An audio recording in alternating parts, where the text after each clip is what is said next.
You never knew what you were going to get from Daniel. Could be carnage. A lot of ADHD tendencies. It's like there's a million conversations going on in your head. Oh, keeper! What have you done? It can be as little as conceding a goal. It does sort of set you off. It can be a bit dark at times. Obviously, people turn to different things. I turn to humour. Atherton, look at this for a move. And if you're going over the top and being a clown, no one's ever going to ask you, are you okay? You have to be a certain kind of crazy to be a keeper, and Dan has definitely got that craziness. I don't think anyone's ever not described me as a bit mental sometimes. He was an outside go kid, never sat in the house playing on PlayStations and things like that. We've always laughed and joked, like my mates, and saying that I'm probably ADHD. I probably am. Literally, he's talking one thing and then his mind's thinking another thing. I went to... It's been redone, this. He's definitely an undiagnosed ADHD. I've never done freestyle in baggy pants. No, I look like a nun. Look at this camera. It was a bit mad, really. I was always an outfielder, so the old-fashioned style midfielder who, if you wanted to play up front, you played up front, but then I'd run back and defend. But the goalkeeper didn't turn up for a tournament for Haydock, and we all took it in turns to go in goal. That was probably mine from 6 years ago, and then gradually got better. So the next time that happened, where I went in net, played a friendly against Accrington. I had a really good game and they wanted to sign me, and I was really upset about leaving my friends. He just picks things up so quickly, and that quite annoying. And then it was Sean Duffy. He was our coach, and he got in touch with someone at Liverpool. I went in and did a little bit with the shadow squad. Didn't think I did great, so I cried on the way home with that as well. Very emotional child. And then from there, spent the next 9-10 years. Absolute bundle of energy. You never knew what you were going to get from Daniel and how many Red Bulls you'd had in the morning. If there's anybody who didn't need Red Bull, it was Daniel Atherton. I just had to make a quick stop. Essentials, and I did my first session with Liverpool's first team, and obviously I'm a massive fan. And I'm training with people I've cried watching TV over. I remember the first session I was awful because I'm stood in goal and I'm going, just how am I here? Everyone talks about it imposter syndrome. It takes a lot for you to be able to get used to it. Pub quiz question. 3 goalkeepers that played up front for Liverpool. It was actually me, Shamal George and Pepe Reina. All being a friendly, I'll count it. Childhood dream ticked off. Watching the game, the next boy who came on and clapped him on, sat there watching him for ages, just looked at my phone and it was my brother-in-law said, only Dan, a goalkeeper, can make his debut as a striker. And I was like, oh my God.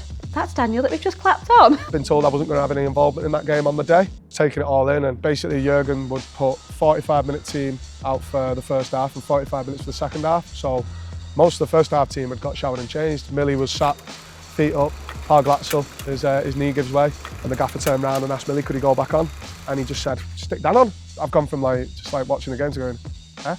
And then the week later I play in goal for Liverpool, Bradford City in a full house. Right. So we just got to my club now, from that I play for on the weekends. It's FC United of Manchester. Obviously it's fan owned 100%. Eric Cantona's one of the owners technically, so technically Eric Cantona is one of my bosses. I'd best be careful what I do then. So we've got there's a big group of fans here, and then there's a couple up there, but I made it really clear that I didn't like this song because it just kept making me laugh. So they sing the Pink Panther song because I've got a full pink kit on and they go, da-dan, da-dan, da-dan, da-dan, da-dan, Dan Atherton. I wouldn't say I'm funny, but I do mess about a lot. I was always like that as a kid. And if you're going over the top and being a clown, no one's ever going to ask you, are you okay? Balancing corner flags on his chins and chairs on his chins and hanging off crossbars upside down and kicking the crossbar with his feet, showing us how agile he was. That's a vivid memory. I didn't want the question. I didn't want people to ask, how are you? No, really, how are you? I've struggled mentally as much as anyone has, really. ADHD. Because it says hyperactive in it, it's the lad that's running around constantly doing it. It's not, it's more the mental side of it. And I can't speak for people that have been diagnosed with ADHD. I've not been diagnosed with it, but I can just sort of try and speak from where my mind is. And it's like there's a million conversations going on in your head. Your inner monologue is going off constantly. Oh, Dan, come on, man. Melvin would have done this first time. Any sort of thoughts I have in my head, it's really difficult to talk about at times, and you end up just sort of finding just ways to suppress it. Turn to working out a lot, which isn't the worst thing to become addicted to, so to speak, but it did get to a point where Liverpool actually put me forward to speak to someone because I was doing that much training. You could never get him off the training pitch. That's why the lads loved him as well, because if there was any shooting to do at the end of the session, Daniel was always the one to put his hand up and would stay up there till it was dark. I was in the best condition physically of my life, but it was probably down there with the lowest mentally. I was discussing a contract with Liverpool. A week later, COVID kicks in. It's always a sad time when, you know, people come to leave Liverpool, and when Daniel left, it's the same. It leaves a big hole because he is a big personality. They liked me there. It was good to have around the place. That was 90% of the reviews I had. They never mentioned the goalkeeper. They just said I was a good lad. He's a good goalkeeper. He always has been a good goalkeeper. You know, the difference at Liverpool is that there's a difference between good and there's a difference, you know, Ali. People say, oh, when one door closes, the other door opens. It doesn't. You've got to go and open it. Like this now with the Baller League, it's a brilliant platform. I love it. Obviously, I'm playing for Big Meeks, Daniel Sturridge, the manager's there at Defra Trio. It's mental. Like I've always been a big fan of Meeks. A couple of weeks ago, I remember he rang me after a game, and I had to pause League of Their Own. I was watching him on TV to debrief a six-a-side game with him. It was just mental. Studge, like he signed at Liverpool when I was 13, I think it was, and he was teaching us the Studge dance. I couldn't have picked a better team to join.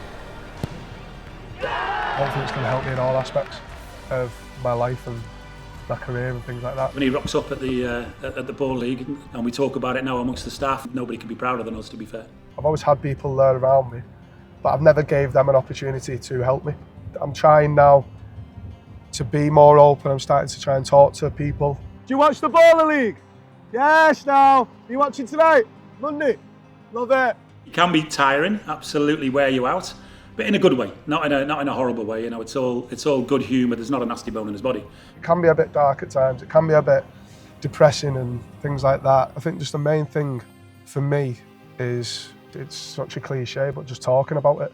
Even talking now, it's a bit of an advert for the Baller League and things, but just having conversations with people, because at the end of the day, what's the worst that's going to happen?